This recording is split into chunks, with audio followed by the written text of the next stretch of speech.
والسلام أخطأ في الرسالة، فبدل أن ينزل على محمد، فبدل أن ينزل على علي رضي الله عنه نزل على محمد صلى الله عليه وسلم.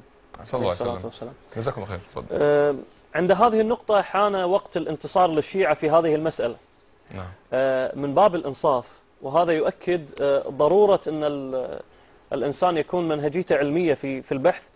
من القضايا التي طبعا هذه القضية التي ذكرتها سمعتها أنا أيضا قبل أن أشرع في البحث، لكنها ليست لصيقة بالشيعة الاثنى عشرية الذين نتكلم عنهم، وإنما هي من طائفة اسمها الغرابية.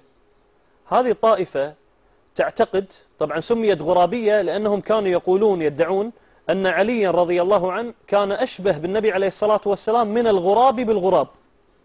حتى المثال مثال سيء جدا يعني.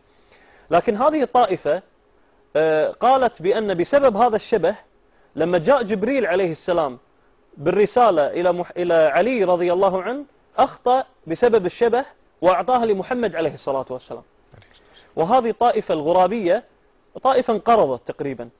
سمعت أن يعني هناك بقايا في إيران، لكن بقايا لا تشكل طائفة مسمى طائفة، وإنما أناس معدودين على الأصابع ربما توارثوا هذه الفكرة من قدمائهم.